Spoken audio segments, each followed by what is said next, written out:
Okay, here we are.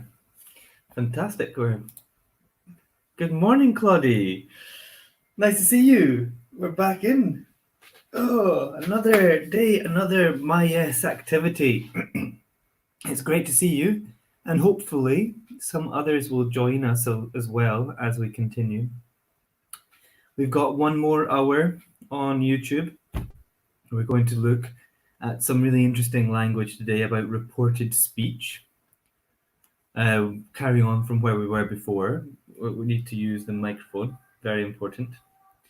Just making sure that you can all hear me. I'm going to put this down here so that it hangs just here, ready for me to speak.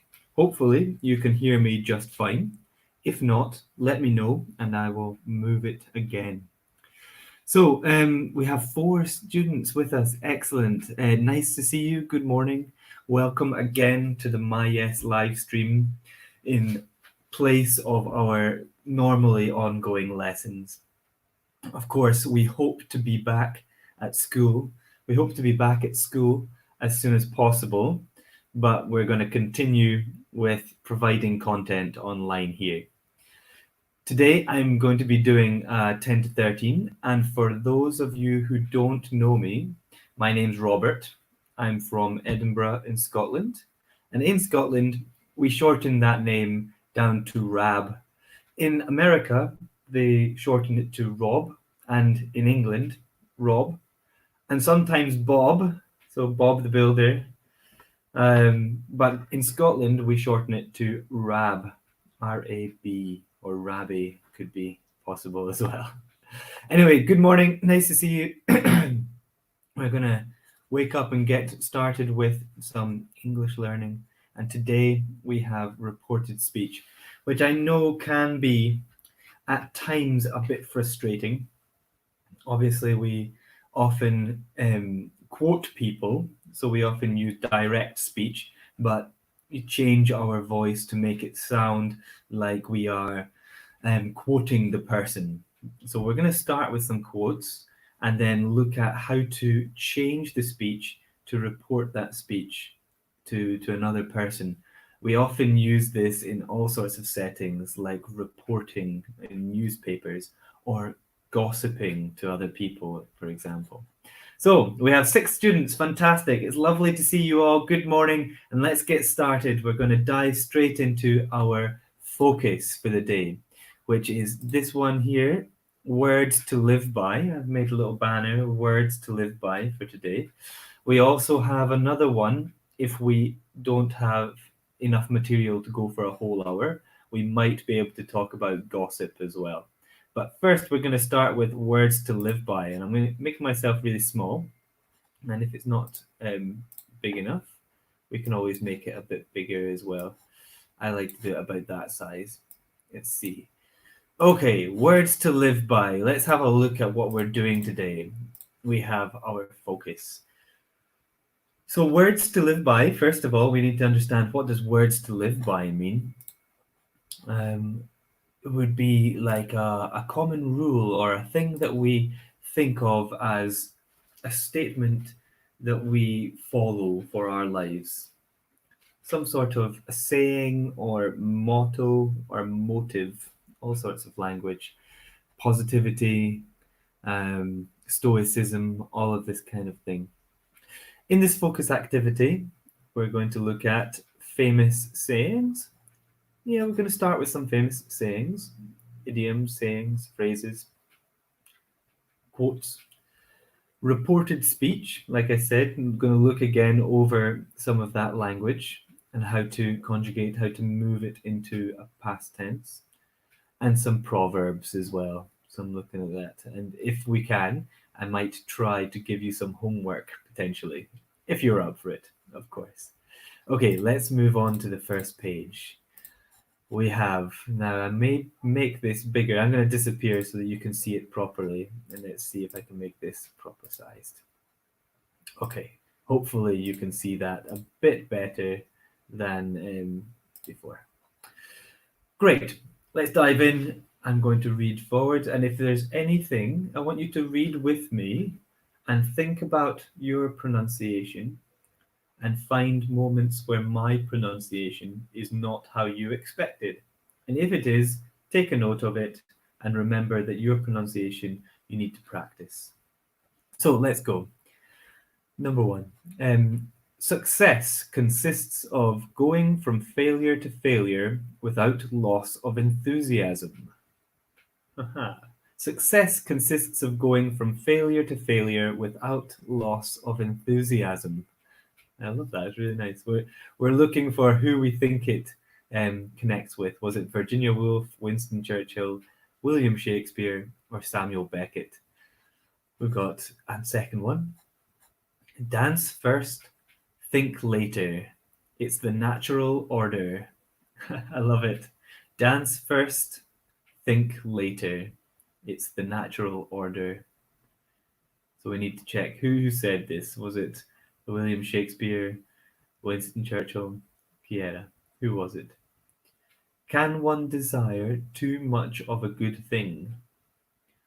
Now, in this case, we've got the word one instead of can I, can you. One is a general person, so it often means me or a person.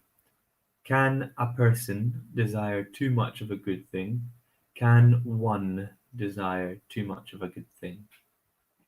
And last but not least, one cannot think well, love well, sleep well if one has not dined well. This is something close to my heart, I think.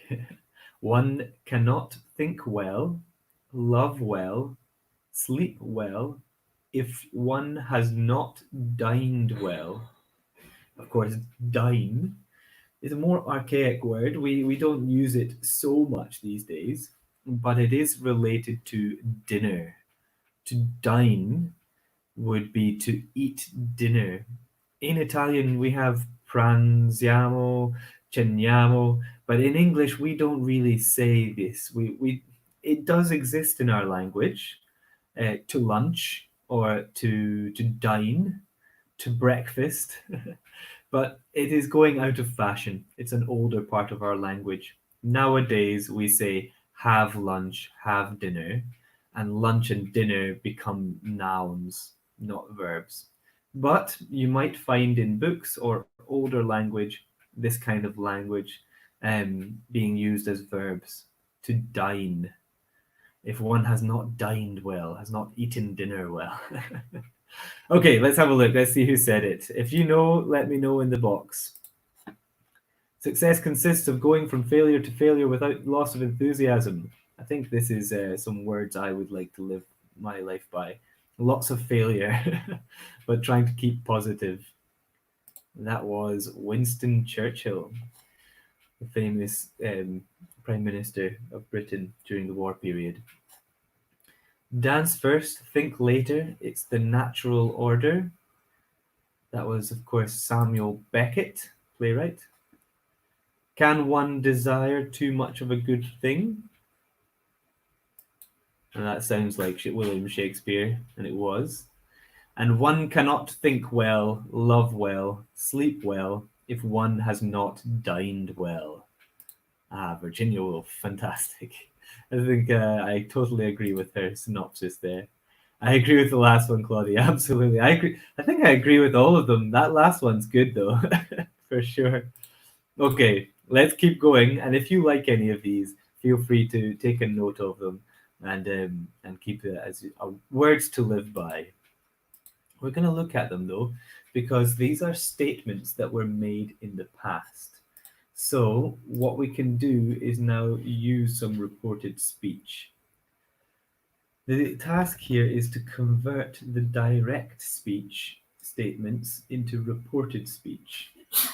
We use the following reporting verbs, things like to remark, to state, to inquire, and to observe. We're also going to look at what the quotes mean, although we've already talked about that, I think. And of course, we're not going to discuss with a partner. You can just talk with me. If you want, please do send in a message on the group chat, on the post comment box, and I'll try and answer and read out your comments. So, converting these from direct speech into reported speech involves moving back a step in time. So we really start with something like, I'm eating something. We report speech saying he was eating something. So we need to change the subject because we're reporting what someone else says. We need to give the verb in one past tense, back one step backwards in time because it's in the past. And we need to also use this kind of language. He said, he remarked. To remark just is another formal way of saying he said. A remark is a comment of some sort. To state, again, means to say out loud a fact. To state something, to say something is true. To inquire is our formal version of to ask into something, to inquire. And to observe is, I think, quite clear, but means to make a comment on something you think or you see or you observe, you look at from your perspective. So let's look at the first one. Success consists of going from failure to failure without loss of enthusiasm. So he said, or he remarked, that success consisted of going from failure to failure without loss of enthusiasm. This is the strange thing about reported speech is we have two options here. We can either conjugate the whole sentence and really make it in past tense, move it backwards, or we can use the tone of our voice to show that we are quoting. He remarked, success consists of going from failure to failure without loss of enthusiasm. So, what I'm doing there in my speech is just using his direct speech, but it's clear I'm quoting him. It's quite clear because I've used the expression to remark or state, and then I've changed my tone of voice to sound like I have little quotes in my speech. Okay, we're going to move on because we've got some more clearer examples of this, but let's look a bit deeper into inquire and this kind of language. Okay, reporting verbs. We have, let me see if I'm on the right page. Different reporting verbs are used for different sentence categories. We have to memorize which category they fit into. Now, this is a bit difficult online because really in class, we want you to practice this because this is the kind of language that you don't have rules for, really. You just need to hear it and use it often so that the next time you use it, it's just automatically in that form and you've remembered naturally rather than thinking about what the structure is.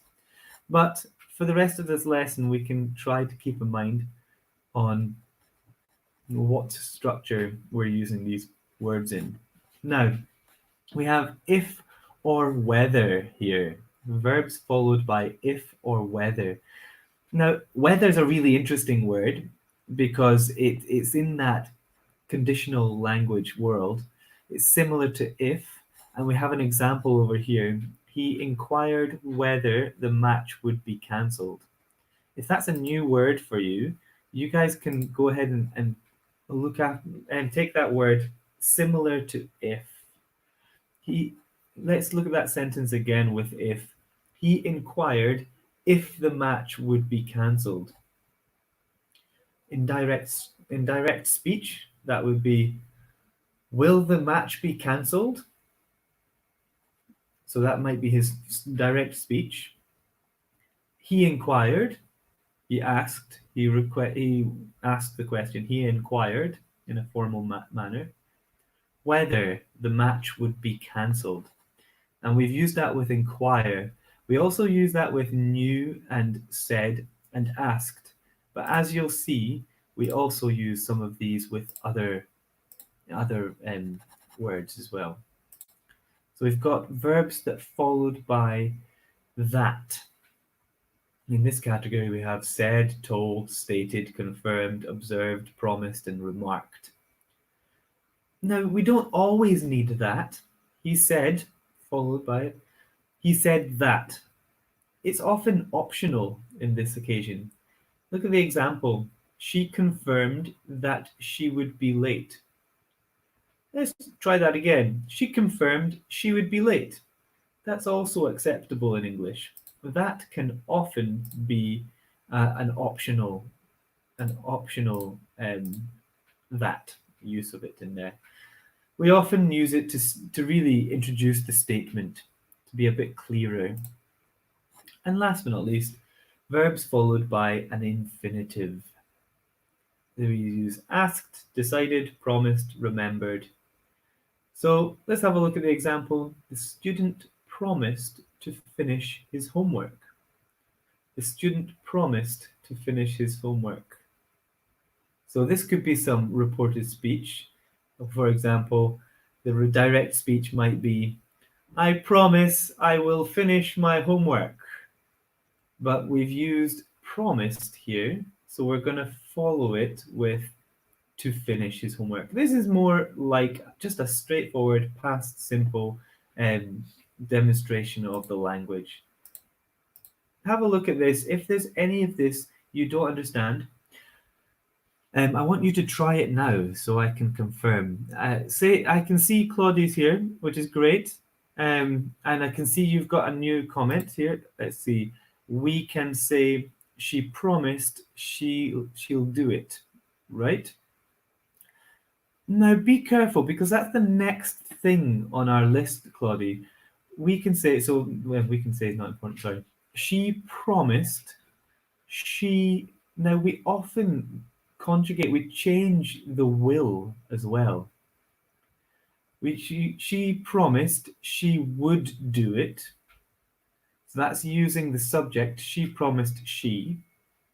Or you could also say she promised to do it.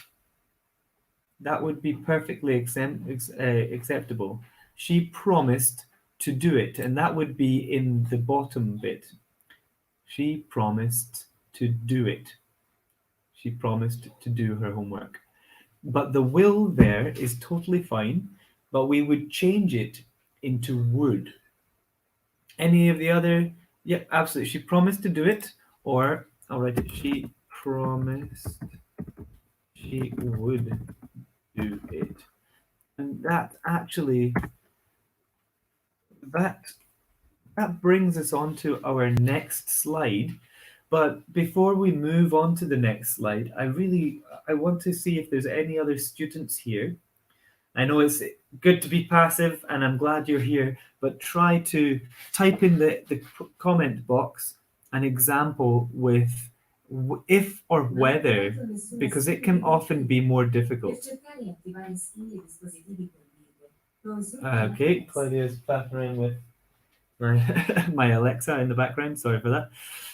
Okay, so if you're ready, if we have time, we're going to come back to this and see if we can create some more examples. But Claudia, you're doing a great job, okay? So keep working. I know you're doing it well.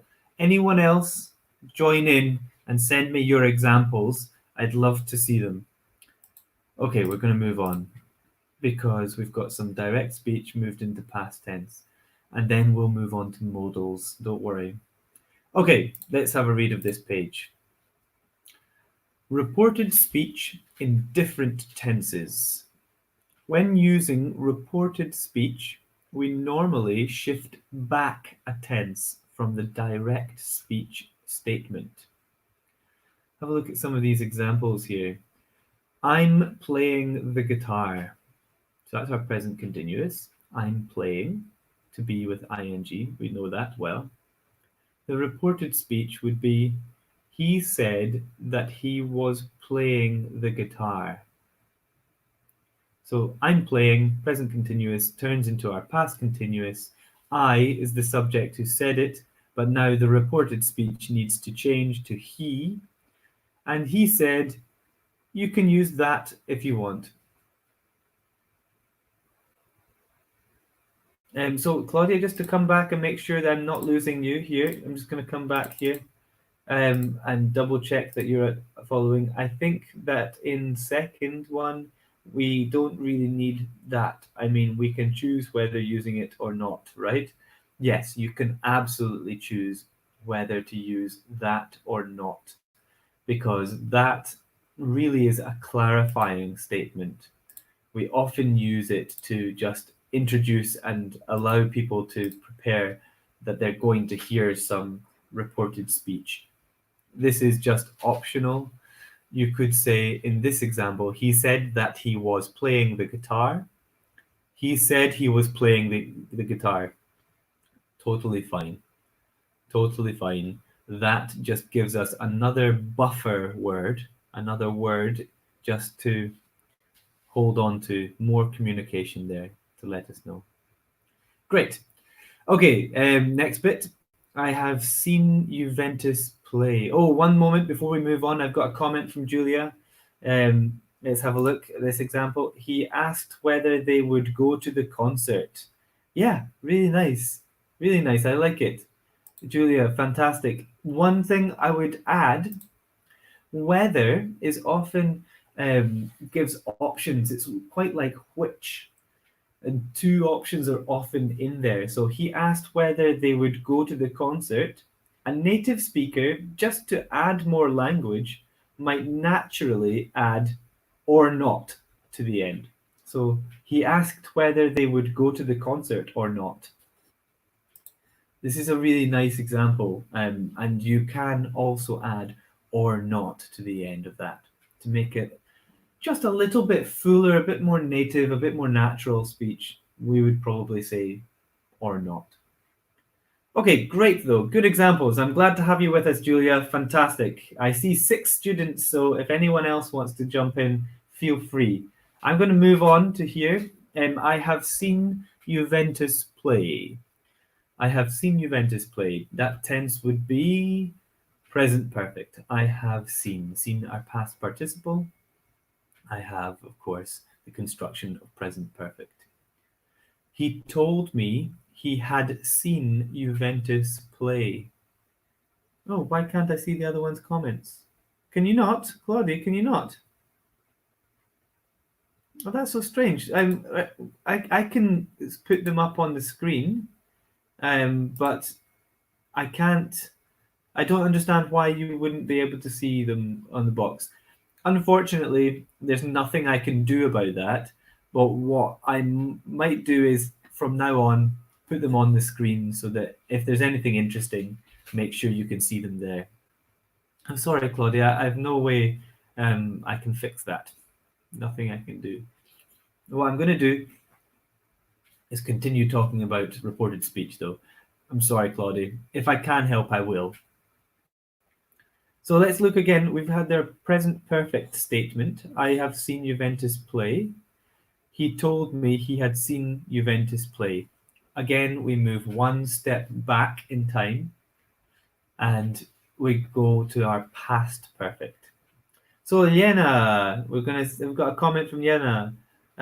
She didn't know if she would accept that job offer. She didn't know. This is really nice. So the direct speech would be, I'm going to show the comment on the screen. The direct speech might be, I don't know. So you've moved it back a step. She didn't know. Fantastic. I don't know if I will accept the offer. So will, you've moved it, the modal back to would, which is excellent. And you've used our if, which is really nice. This is a fantastic example, Yena and Elenia. She didn't know if she would accept that offer. Really, really nice example. Okay. Claudia's asking if the other students can see her comments. I'm not sure if they can, if she can. Um, anyway, we're going to continue moving on because we're using this quite well actually. But just to remind you, present perfect will turn into past perfect. This is also true of past simple turns into past perfect. Have a look at the last one. Oh, Julia says yes, she can see your comments, Claudia. I don't know why you can't see the others. I don't know why. Anyway, we were performing at the gig. They explained that they had been performing at the gig. Again, another opportunity for explained, told, said, remarked, had been playing. So it's in past tense, so we need to put it in past perfect tense, past perfect continuous. So both of the others, students, can see your comments, Claudie. I don't know why you can't see theirs. But we're going to just introduce another bit. So we've already had, remember, we're moving our present into our past into our past perfect. Now we have two things in the past. Oh, excellent, Claudia. I don't know what, I didn't do anything. I just, I hope it's okay. So we've got that shift back in time. Really is back in time. So moving at one step. This also happens to all sorts of modals as well. So let's look at this and see if we can conjugate. I've just moved on to the next page. Reported speech in different tenses. When we use modals in reported speech, often the tense of the modal changes as well. Again, this is often up to you how you express it. If you're directly quoting someone, you might not do it. But here, if you have can, it will transform into could. Look at this example. I can run a marathon. She said that she could run a marathon. So again, that gets changed one step back. We may go to the party tonight. Now, may and might are strange words. Here we have conjugated into might. They told me that they might go to the party tonight. This I want to highlight because may is actually in English becoming less fashionable. I don't use may. I can't remember the last time I used may, and I can't remember the last time I heard may out of a classroom. I would say we might go to the party tonight. And in that case, it would stay might in the reported speech. But for sure, if you find some sort of, I don't know, Shakespearean person in 2020 and they use the word may, then you'll want to report that speech in might. It's a bit of a strange one. I think forget might, may. May is old. You could use the word may I, but it's not language I use or recognize. The last one, however, is important, and Ileana, you used this really, really well. It will rain tonight becomes he predicted that it would rain tonight. So will becomes would in this occasion. This is a strong one that does happen this way. Yeah, Claudia, absolutely. I use might usually as well. Now, to in that statement goes at the end. So I use might. I usually use might to, because usually will come in between the subject and the verb. Definitely. Okay, so we're looking at this kind of language here. Let's see if we can use it. Here's some examples here. Now, this is when I want you guys to do some work, okay? Um, we have convert these direct speech statements into reported speech. Luis can run like the wind. Luis can run like the wind. Now, first thing we can say is this is, you could say said, or you could say something like some true fact that someone is claiming to be true. So we can use words like he stated or she stated. We could use the neutral said, but maybe stated or claimed is a really nice one. Or in the right context, promised. Also, Rachel went to Mexico. Now, are we going to use that in this sentence or not? So you can choose, it's up to you. Let's look, Elenia. He said he could run like the wind. He said he could run like the wind. I like it. He said he could run like the wind. We've moved our could back in can back into could. Excellent. He said that Louis could run like the wind. Now, there's no problem with what you did there, Lenya. Using he as the subject is no problem because we probably have that context. Second one, Rachel went to Mexico. And the third one, I will never be late again, I promise. I will never be late again, I promise. Now, here's a nice typical will that we can try and conjugate. And the promise is given to us as well. Often, we will not have I promise put on the end, but we might want to use the word she promised, he promised. Yeah, okay, Julia, let's go. He promised that he would never be late again. Fantastic. He promised that he would never be late again. And Rachel went to Mexico. Claudia, are you in? Are you going to do this one? Rachel went to Mexico. Anyone, feel free. All three of you. Anyone that's being quiet as well, feel free to jump in. I want to see all of you guys working hard. Rachel went to Mexico.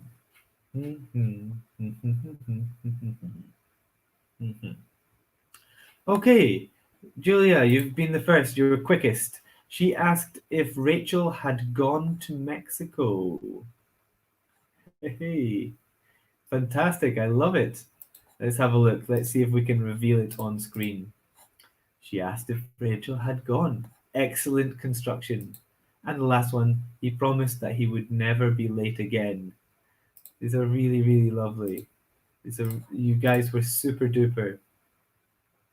No problem at all. I think you're understanding this well.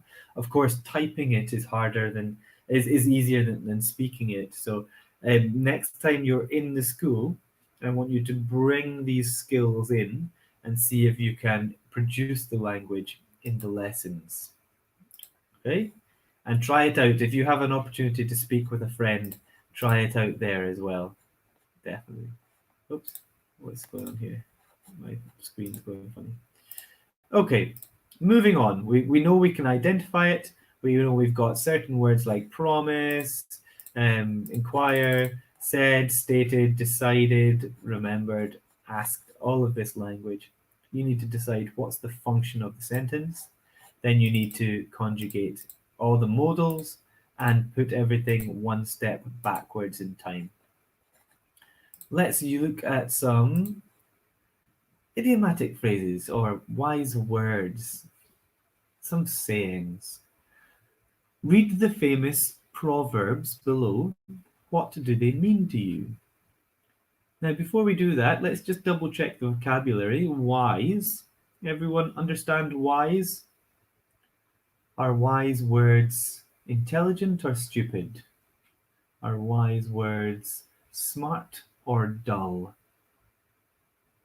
So wise is a deeper form of knowledge. It's quite an old form of knowledge. Wisdom would be the noun. Wise is the adjective. Wise words are intelligent but deeply learned intelligence, wisdom. Okay, two wrongs don't make a right. Two wrongs don't make a right. I like this one. This is nice. This is one we often tell to children to remind them of how to behave and how to deal with conflict.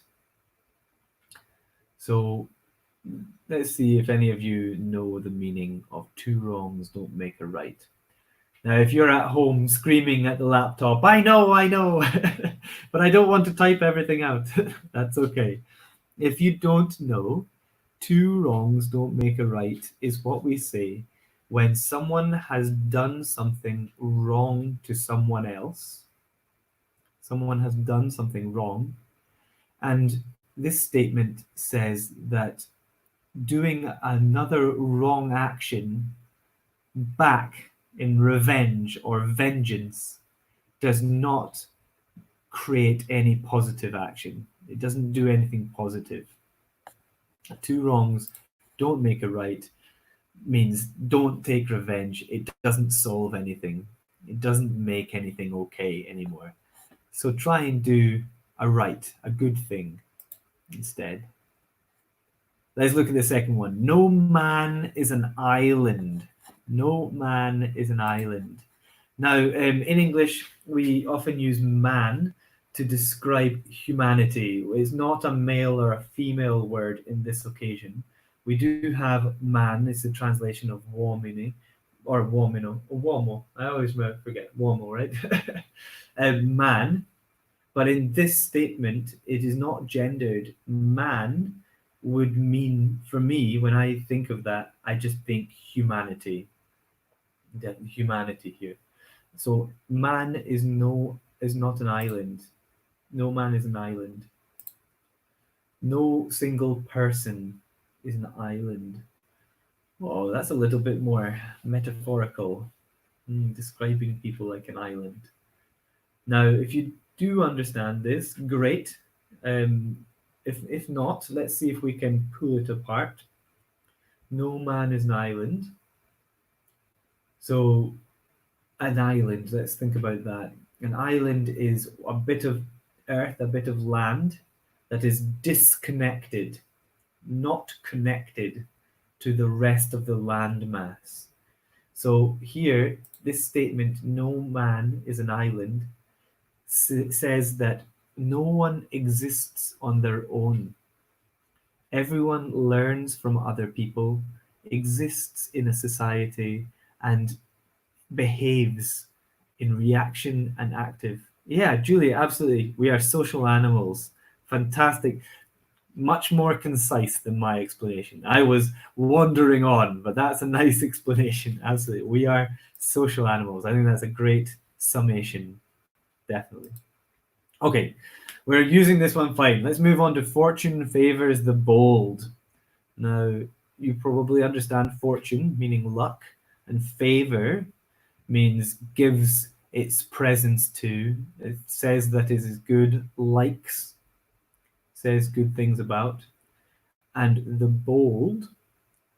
So the bold is maybe a word that we've not learned yet sometimes, but the first place you will see bold usually is in our word processors like Office or whatever word processor you have, Photoshop or maybe just Google Sheets, for example, Google Docs. When we see this in English, we have a B that's really dark and black and strong, and it makes our text eye-catching and strong. So bold means very stand out, means very easy to see against a background. And in this occasion, we're describing a person as bold. Now, the opposite would be a coward or a shy person, whereas bold would be a synonym for maybe brave or possibly stupid. Fortune favors the bold means that the people who try things without too much fear of failure have more of a chance of success than those who don't try things. So be brave and something will come of it. Okay, there's no place like home. Oh, as a foreigner living in Italy, this one has a lot of meaning for me. There's no place like home. I absolutely adore my new location here in Milan. I really enjoy living here. But of course, when I go home to Edinburgh, there's no place quite like that. I know it. I know all the streets really, really well. Now, sorry, I'm just going to come back a second to respond to Julia's comment. La fortuna aiuta gli audaci. Yeah, I think that could be. Yeah, I think that makes sense. Audacious would be our translation of audaci. Audacious people. Audacious. Type that into the box. Audacious is becoming a more archaic word. We would probably use bold or brave rather than audacious. But certainly it's a word in English. It would be our conjugation of audaci, although audaci would be a person who is audacious, whereas audacious is an adjective in English. So there is no place like home is probably the most easy to understand. It's the most direct speech logic here. There's not a place that exists in my heart like the place that I call home. Next one, the early bird catches the worm. The early bird catches the worm. Now there is an adjunct to this. There is an extra part to this. I always forget. Let me see if it's down at the bottom. The early bird catches the worm means um, the person who wakes up in the morning and goes to work gets the prize. Elenia Loriso, there is no place where you feel as much comfy, and this is good, as at your place. I think that's a really nice expression here. Now be careful with this much here, as feel as comfy. Much and many are used for either. I like you're trying to use this in a comparative to say much bigger than. But in this one, if we're going to use as, we can't use much in this occasion. But that is definitely a really good synopsis, a really good translation into other words here. Definitely is comfy or at home.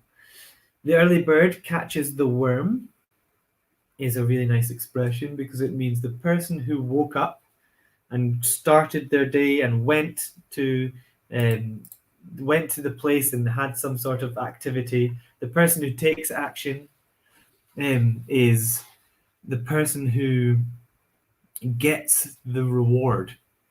But there is an adage to this one. The early bird gets the worm, but the second mouse gets the cheese.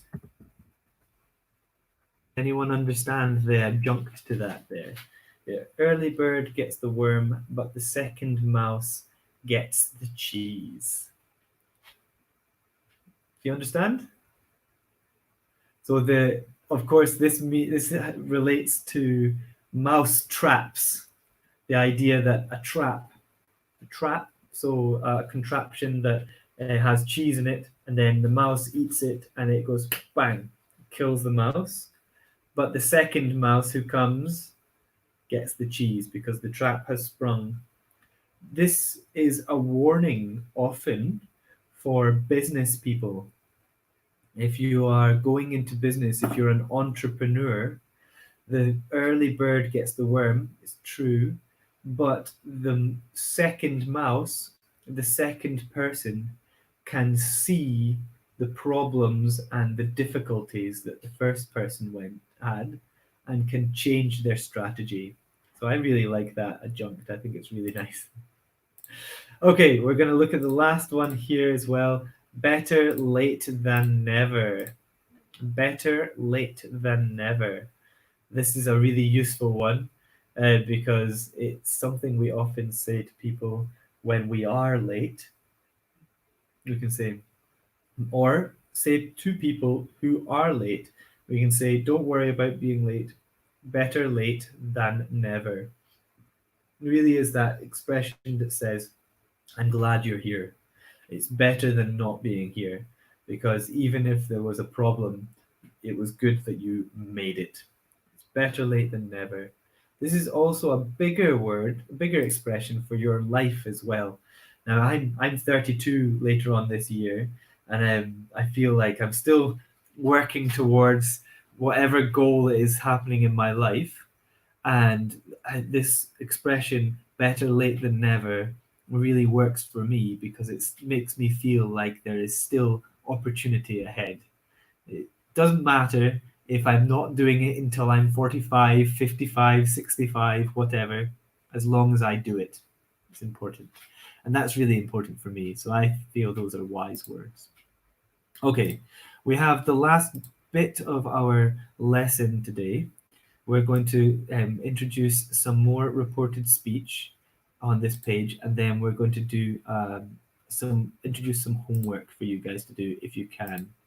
So wise words are often kind of language that is reported. So we're going to look at an interview with Umberto Eco, and this is actually a really interesting interview that continues. We're going to look at some quite mundane parts of it to try and change the speech. But you guys could search this if you want. It's from 15 Questions with Umberto Eco with William R. I can't see it on the small screen. William R. Dingy. So do have a look at that and see if you can, yeah, if you're interested. Let's see what we need to do. On the right-hand side, convert direct speech from the interviewer and Umberto Eco into reported speech. Remember to use the correct tense form. Okay, so let's have a look at this with some more depth. Now, normally in class, I would ask you guys to read this out back and forth, but you're just going to have to listen to me going through it. So the interviewer, what do you think of America? Umberto Eco. I have been, with this time, 55 times in America. I feel pretty at home. Now, some of you might notice if you've been in my class, I'm quite tough on this. I think being in America is not my natural speech. I would say been to America. But don't worry, it's possible to say in. But for you guys, I want you to stick with been to. Interviewer, you've traveled a lot. Do you have a favorite place?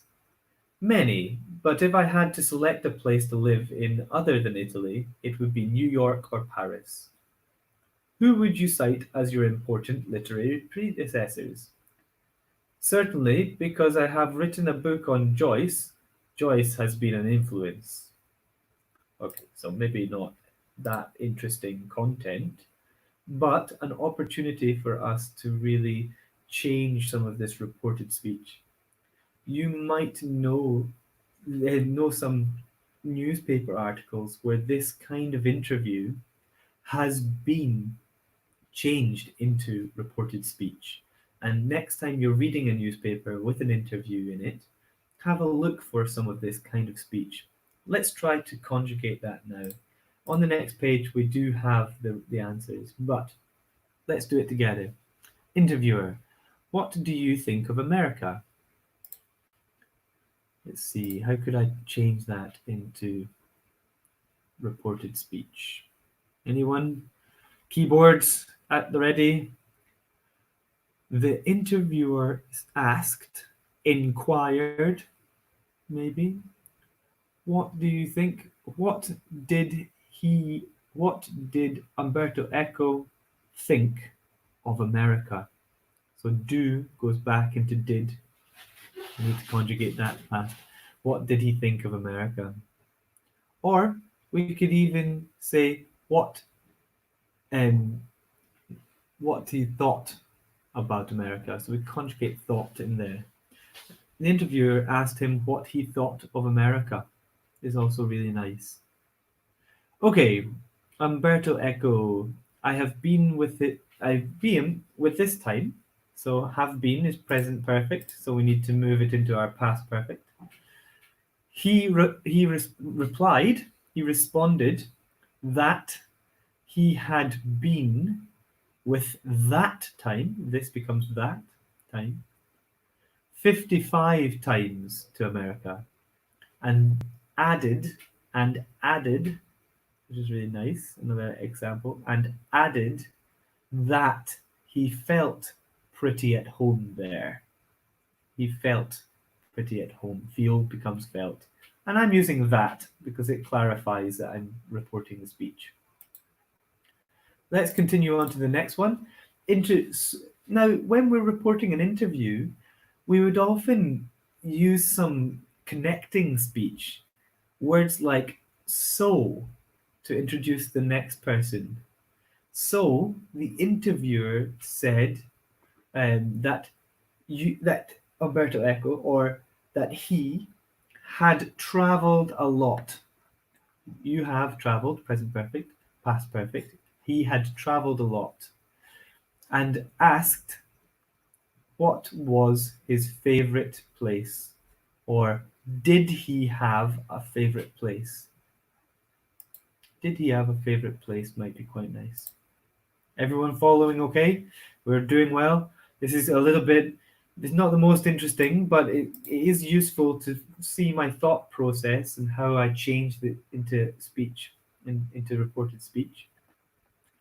So Umberto Eco replied, many, that he had many places. We might repeat that bit of language, that he had many, but if he had to select, if he had to select, so that modal can stay put.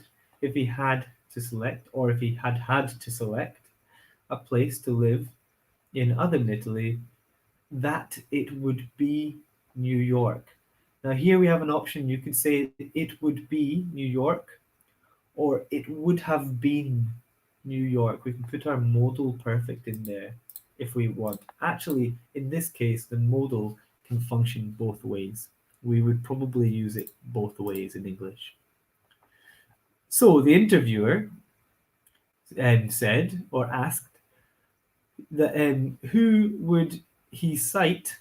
We change you into he cite as his important literary predecessors.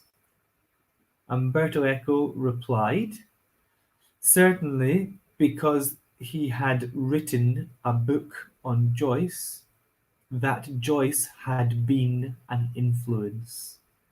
Okay, so I've said it all out loud, but here's the examples here, and we're going to try and do the opposite way around. We're going to put it into a direct speech, then we're going to show you some homework and finish up there, okay?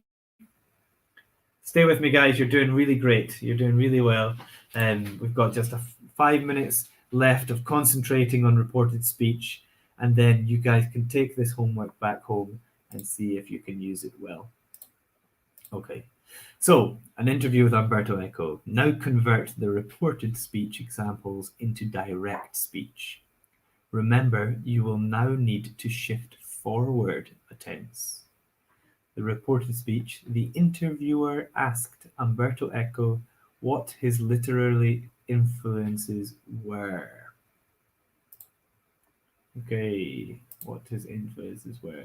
Now, I'm not sure I have time to wait until you guys translate this, but I want you thinking, I want you working hard, thinking what it is, but I'm going to reply here and reveal what it is.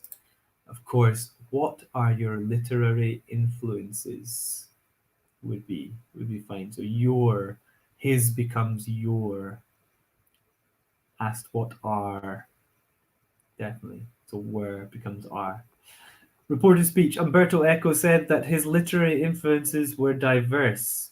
What could we say in direct speech? My literary influences are diverse. And the interviewer inquired whether Umberto Eco had a favorite place. So we need to make a question. Whether, do you have a favorite place? Yeah, whether is an inquiry. Yeah. Umberto Eco remarked that if he had to live in another country, he would live in New York or Paris. Revealing the speech. Keep thinking, guys.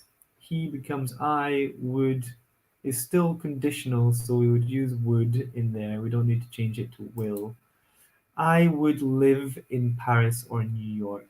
It's not our future will being changed to would. It's would in the conditional sense. So it stays to would.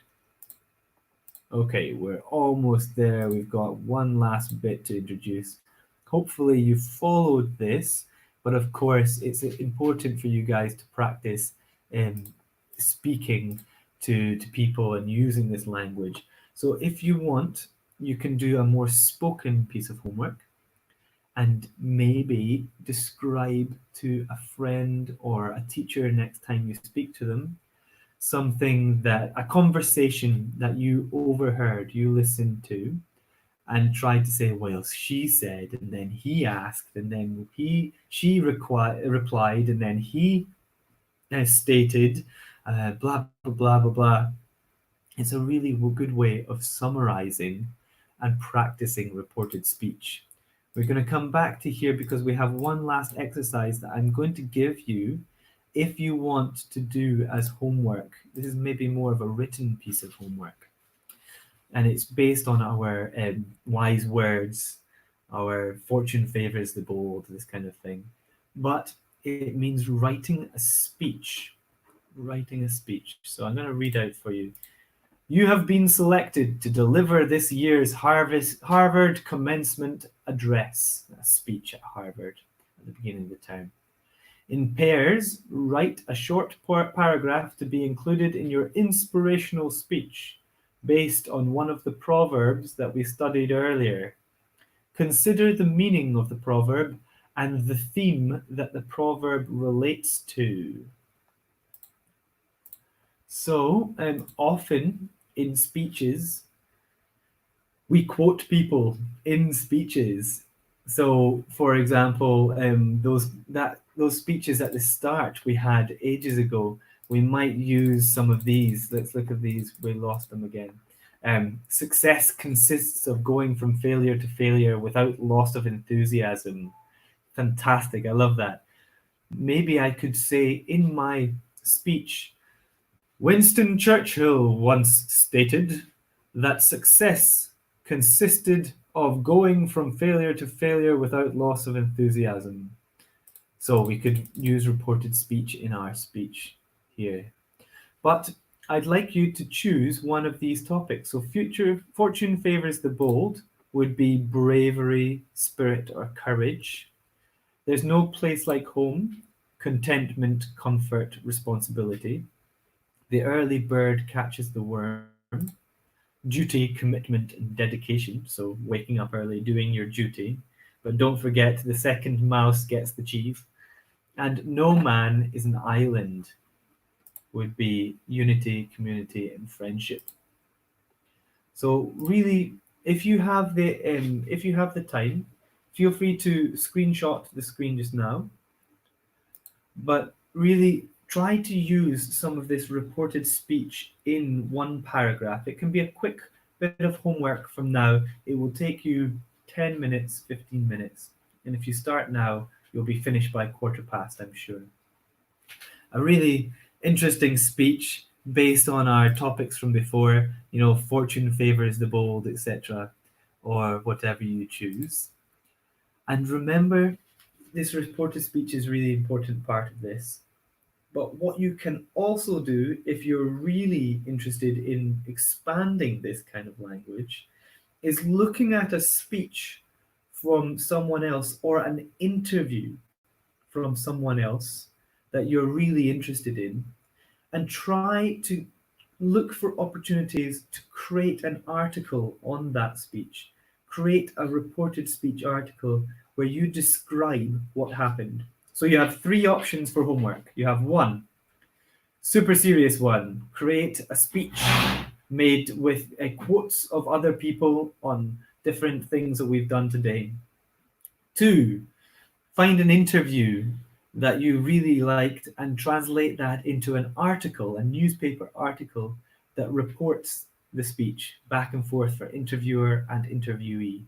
Or three, a little bit more light-hearted, think of some gossip, something that you heard other people saying, maybe some colleagues talking together, or your neighbor, what did they say, or your best friends at an aperitivo or something, and try to report that speech. Well, he said this and then she said that, but he decided and then they explained, and all this kind of language. And these are great opportunities for reported speech. Okay, guys, that is our time up. We have come to the end of our hour. It's been really nice hour talking to you, and I'm going to continue this on again at 2:30 if you want to join me again. I'm going to try and introduce the other focus later on. So it's on the same topic, reported speech, but we're going to talk a bit more about gossip and see if we can introduce another context for our reported speech. So hopefully I'll see you at 2:30. It's been a good hour with you, and hopefully you've learned some new idiomatic phrases and expressions. But don't forget, the early bird gets the worm, but the second mouse gets the cheese. And fortune favors the bold. Lovely to see you guys. Bye. Bye. Bye.